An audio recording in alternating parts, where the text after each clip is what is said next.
Inside Story Uganda, real source of political updates.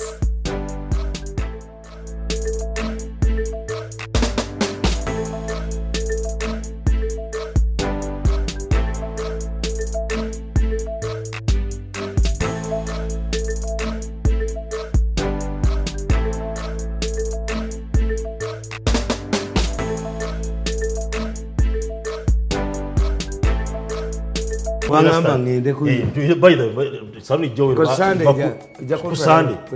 we wow nasa juko nayo nkulaba kunakaiza textile nayo nkulaba ko ebiri zange ngenda nazo we bali kubantu tugobera bamuno mukyala mama wange nno yo mulamba mama mukyala musoke Christine nawe na tete nayo nkulaba we bali kubantu kuoli bamuno mubejja bwanga nayo bali kubantu tugobera Tamale Mirundi omuzeeya wana wali nsonga za azitwalaganyira tujja kubanga yakulwanira embeera we bali kubantu naye government akwebaza byonna byokola nabona bali abatugobera mbebaza abana Kampala abana Uganda benna bantu banga abe mutungo makindi benna mbebaza kubantu kwe muri mutugoberera tuna bawagizi banyo omuzeeya kiraba kana katabo kano okalaba kano olaba victims of Bokede and Vision omulaba omusajja oyo bwe namuwandiikako oyo gwe psychologist oyo Bokede naye olunaku lumukulu byojja kwatibwa n'okuba bujingo n'okuba St. Lawrence omusajja gwe bali walesa amagulu nti yalesa abaana kubanga kabusenga azimbye university n'okuba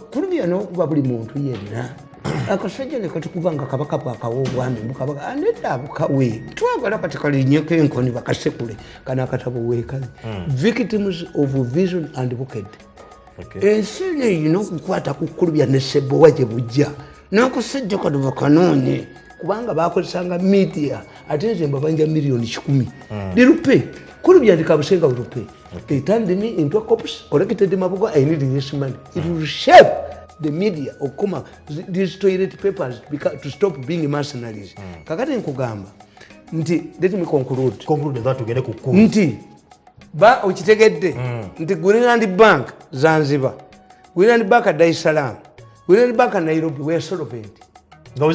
Yes. Why? Because the central bank in Tanzania, the central bank in Kenya were doing their respective responsibilities of monitoring the banks.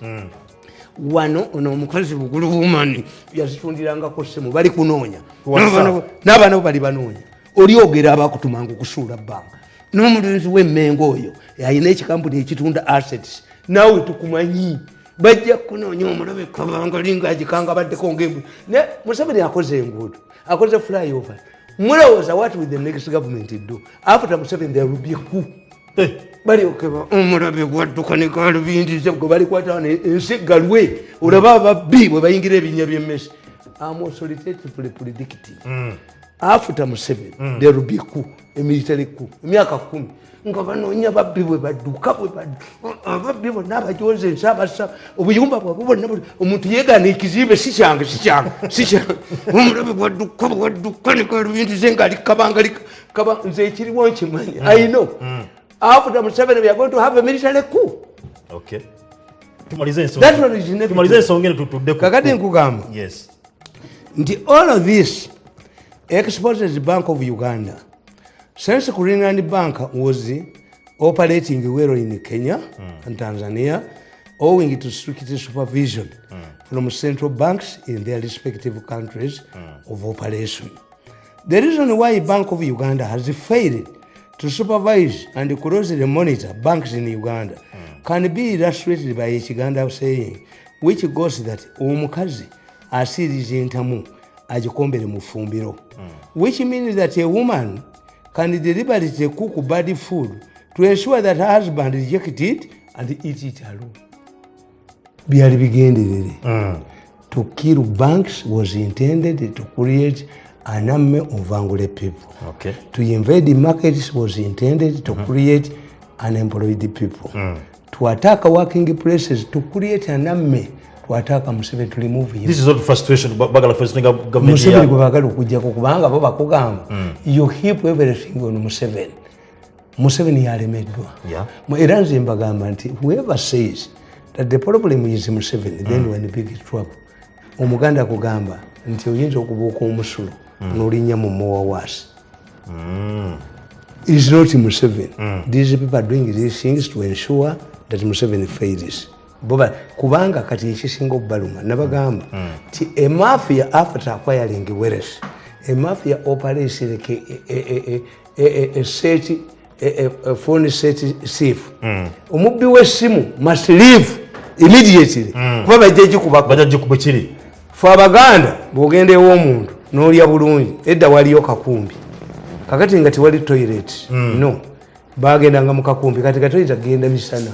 I've never seen, I did not see my mother or father entering era tuliye tumanyi nti abakulu tebapama kyongolaba ne ovulo baziyita muzungu tapama latwiri zabeeranga wala nnyo nga tuyinzaga nti mama wava mu ttooyi nga wamulabyewo ekati mwabaga nti dadde ali mu ttooyi mulindeko.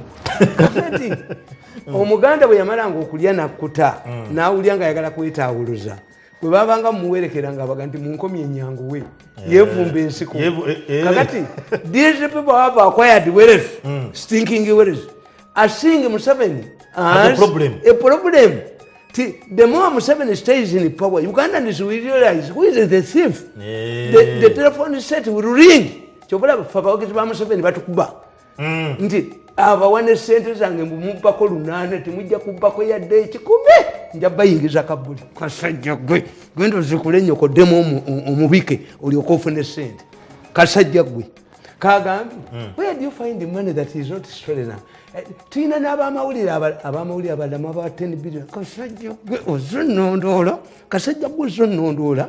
Omanyi bwe tuba twagala okutta timba mu Buganda oyagala okutta python ogiteerawo embuzi oba amagi kasajja gwe onemeddeko iwa hankering onumi nemuhanga alyebuuza kasajja gwe hands off my back kasajja gwe off my money kasajja gwe tulina obutuuka jokolodde bwebuti joka alumbye chairman waabwe but you recorded me. No, it's me who recorded you and I have dirty tapes about you.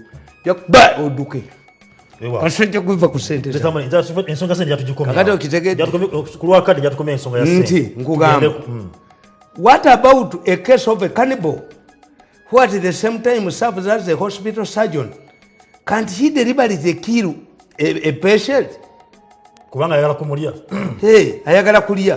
Kakati ono nkugambye nti all of this exposes Bank of Uganda since Grand Bank was operating well in Kenya, even Kurend Bank was operating well in Kigali, where they have financial prudence, where the central bank of Kigali is doing its work. One very batunda to create Museveni's enemies are inside the government. Bible yakanti omulabe wana abanga mu nyumba yo bagala bamujjeko no sula bank bana abantu bali bagala Museveni no sula bank no wambe ennyanja no genda mbikajje ejjinja no biwamba no benyama ngakweka ko gitunda babakinjaje bagitadde mu falu akasajja kabukedde kika nekagamba eri mu faludon nagamba abantu abasinga obusiru mu Uganda bakinjaje bokkaleero bokedde mazo kubagamba nti muteeka mu falu oluwombo lwayidi nikatwala yennyama oba akasajja akafeketa akafere ne bakatwalira ennyama bukedde n'ebeerawo bantu kimwe singa nkwata ku mukinjaja avudde kaleero ewange mukubirawo essasi omutwe. You are stupid. Oli abatidde business ate gye bulaga somebody a newspaper chooses you. How does omukinjaja afunira wa mu Faludon? Because Faludon dries the sucks blood. Yes. Netazitowa neyingira waliwo ajagala ennyama agitwala amatayo agatwala ennyonjo ennuni yeyina kuba yamwe mwagireeta Obote yaleta ennuni. Did you bring Emputa here? Emputa was brought by Obote. Omanya Abaganda bavumi. Obote bwe yaleta Emputa yali nnene nnyo zino nto. Mama Obote baali bamuyita Sabulenya. Nti Emputa nnene nga mama w'Obote. Obote brought Emputa. Naye mmwe abagibbamu ennuni mwe mwaleeta Emputa. Mwe mwagireeta. Mwe Obote yaleeta Emputa. Mwe Obote mwakena yaleta Emputa. Mwabagaana abantu jijja mu nnyanja. Buli kamu konna ne kaba kammwe. Buli kamu konna ne kaba kammwe. These people fought Museveni really. Naye abantu nabagamba nti there was an incident in Uganda. They tell us that a step mom wanted to make her stepdaughter and married. And when she heard that the sweethearts were coming, she smeared the girl with the anti-hero Gundi, Takali Echiswa. But after examining the two girls, they said, Katutwalo no step daughter why? She is beautiful. Her problem is only cleaning. You move naturally. Cosmetics help beautiful ladies. Kakati Museveni echimuyamba. Whenever it is smeared with body wound nti aleseken abalamuzi yabalonda bano yabalonda abagundi yabalonda ababbiwa naye abalonda Museveni aveeko Museveni tumuko. You are making a very big mistake. These mafias undermining Museveni. This explains why Museveni's government is very unique. Ti omuntu yenna amukoledde ate bamupanishinga nnyo. You'd expect enkoko zokka ze zikikola nti enkoko bw'ojja mu luwombo ziba ogyezeewo egenda kulya emmere yaazo. Naye why is it that in the government a man like me with total loyalty somebody fluctuates my money mbokobanga nina okubeera mumpale mbwayina projekiti nebulikolotya wampisa bubi nange nenkukyawa olw'okuluma omutima ogukedde nagukyawa nange nabalaga omutima ogujjudde mwampita fala mwalowooza nti ndibye ebibiina bingi naafuna ekirala kanoonye ejjogo lyammwe temujja temujja kunteka ku jjogo lyammwe obujozi mubanteke mwanda bwe yazaawe nino I have to support the project nalyako ewammwe emmere nga nsoma Tamale tugende ku cause President Museveni yavudde n'agamba election is the way to go not to cause. Let me tell you what the president is saying. I agree with him that when a houseboy takes over somebody's wife, a married wife, all married men will come and condemn it. Yes. Singa houseboy ajja n'alivula omukyala.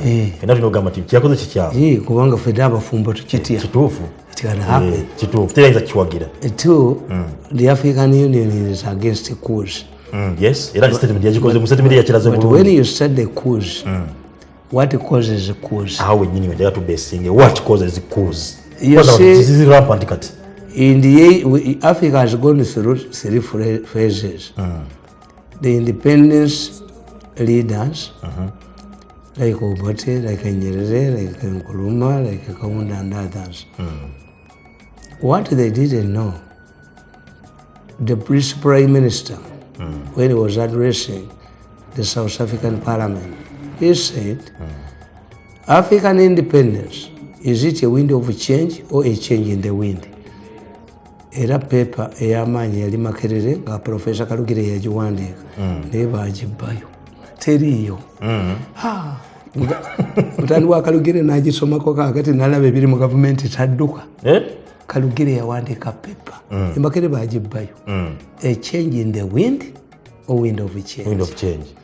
He enumerated a number of examples. Kalugire says, as I was lecturing at Makerere University, I saw people, senior professors, resigning in Makerere to contest in the 1985 elections. When I knew, I was aware that there will be elections, Museveni was going to take a power.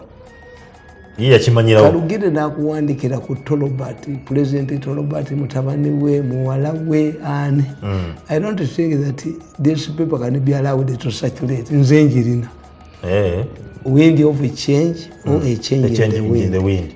Prime Minister Macmillan was addressing the South African Parliament about African independence. Okay. But African independent leaders, they didn't know. Kubanga they faced a challenge of ideology. Buli omu nga ayagala kuleetawo a move to the west, a move to the east. Karl Marx, I'm a Marxist, I'm a socialist.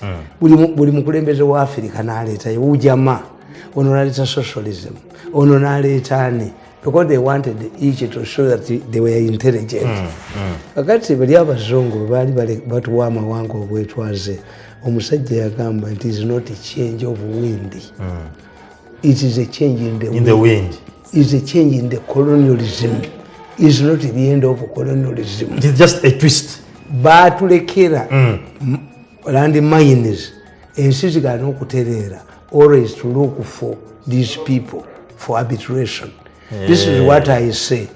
nti abasajja b'e Sudan bagezi nnyo bategeera ti if you allow a peaceful southern Sudan, this will create appetite for other areas like Darfur to seek independence. Ogenda nobalaba Professor Minda soma completely bali abasajja baabala nti a successful southern Sudan will create impetus to other areas like Darfur to seek independence. Zigenda fika twagala kukola kati ffe tuli mu takisi naye bwe babanga emmotoka enkulembeddemu aba traffic bagikutte nze ngenda tegolagawa wetabuwesi otaloka brother n'otema. Yes.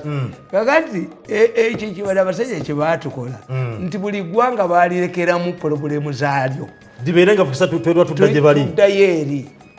Two, these people baatunuuliranga ensi bali bamaze ogigabana up to today nti as you talk today baatula mu G7 G8 ne basalawo tulina okunfrontinga China.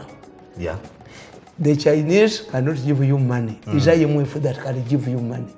Free money, free loan. But following the G8. Kakati mu Australia baatu the river bagita Anzozi. Omanyi Britain abandoned Australia during the Second World War. Kakati Japan yejiwambe. Kakati Abamerika bebagiyamba Abamerika babadde batambula n'aba Australia ne Vietnam nawa yonna batambula nabo. Kakati bakubye France yadde enda 40 billion zegenda okugula gundi submarines.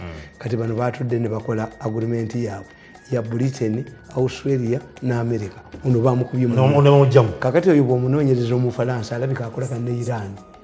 Kubanga France yekolako sente mu Iran nekola Mirage. Mirage si endoko yeyatambuza gundi nabbi bano Abafalansa balina ennyonyi bagiyita Mirage. Sente baze mu Iran eza developing Mirage edduka nnyo Mirage. Kakati tutula ntubala nti the first coups were inspired by the colonial government. Mobutu Sese Seko gundi President Bamitangani Kasavubi Obote Mobutu yali ashadde wano wamulira amubuuza where is the President Kasavubi mugonde n'agamba Obote don't embarrass my visitor, don't answer it. Ne President Kaunda yakyala wano ne bamubuuza ebibuuzo n'amutuuya babakwata ne badduka nti Africa all the coups bano gye bakomanga Uganda bali independent. Look what the Obote the Amini coup. The Prime Minister, the British Prime Minister then was addressing people in Singapore. What did he say? Most of these people are making nice speeches about South Africa and Rhodesia will never find their way back. The British engineer did the coup here. Amini Zuku. British and Israelis. Why? Amini yagoba abayindi bamuleta ne batamuwa sente. Now looking at the Arabs, nagoba abayindi whose passports who were citizens of Britain. You understand? I mean, the first country he visited was Britain. Was hosted by the Queen. And naye bwe yali ayogera ku kijjulo n'agamba when you come to Uganda are you revenge reciprocating yakiyita revenge. That was okay kale.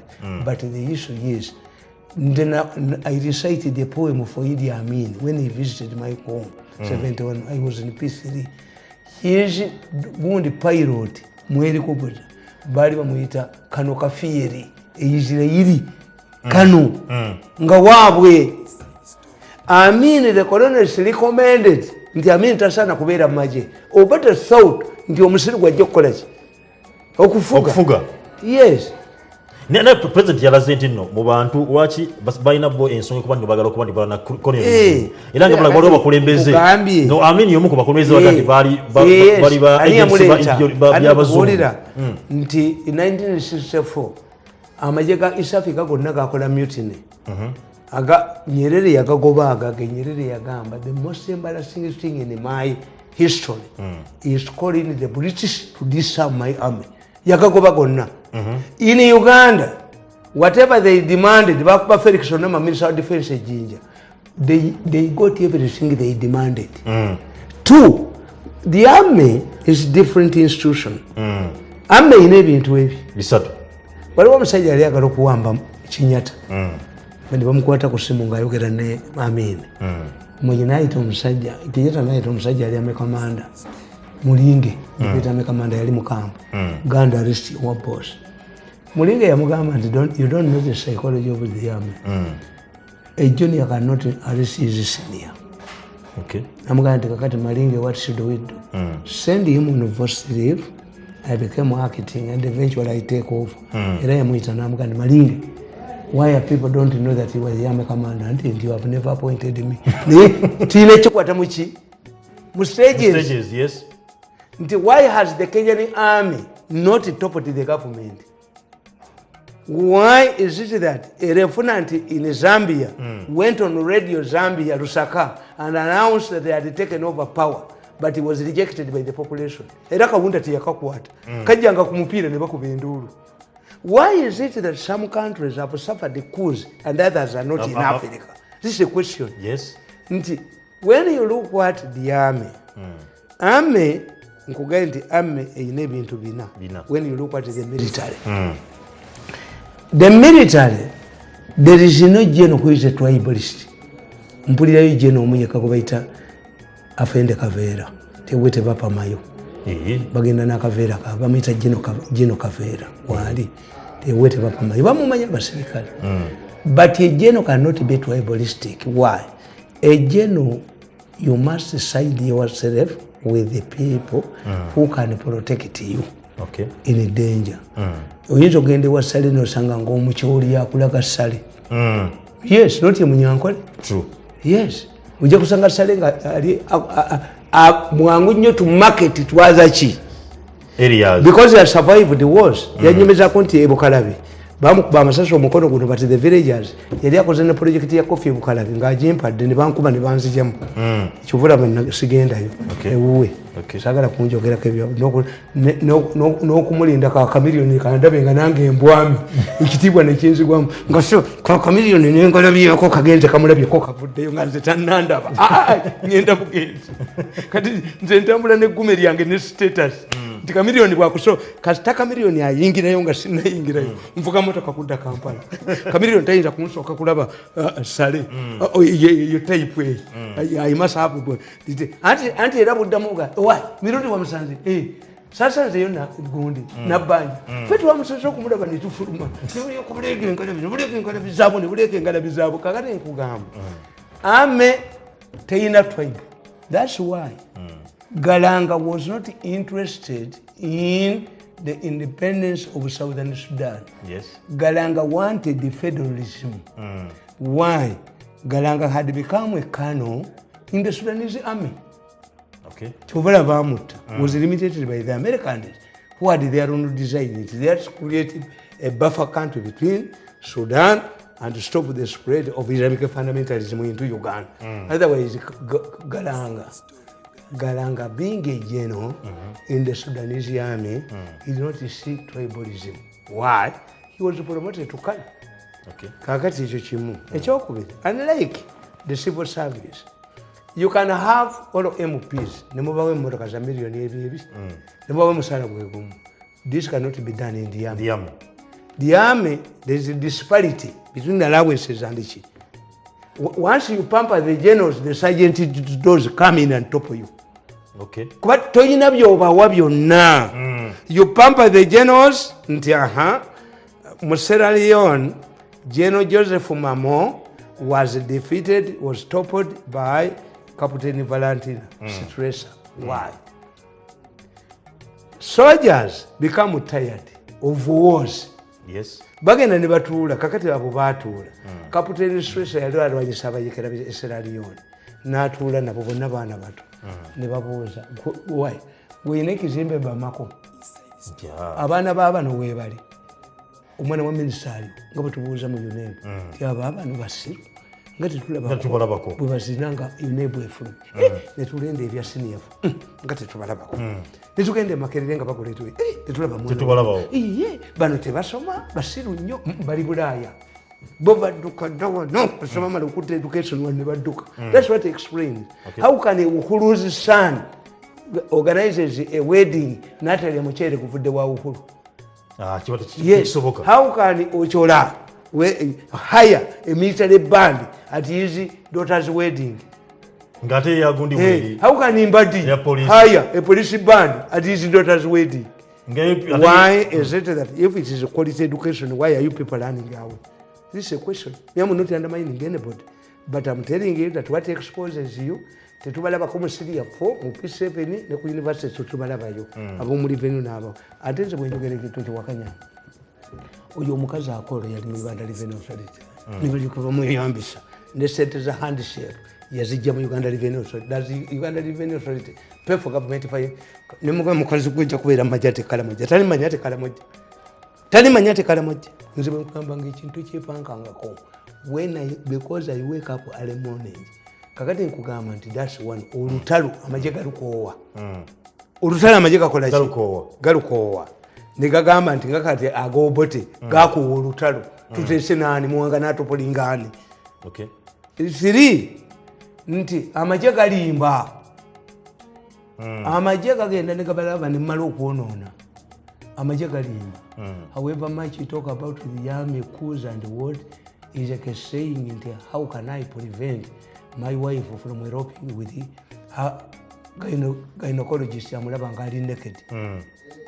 You assume, make sure you rubbish tagenda yo ngali disappointed. Kakati amaje mwagamba nti amaje muyina y'amaje 10 mu parliament. Nobody yina amaje 10 mu parliament gamuwamba. Kwa amaje 10 mu parliament gagende gatulye parliament webba.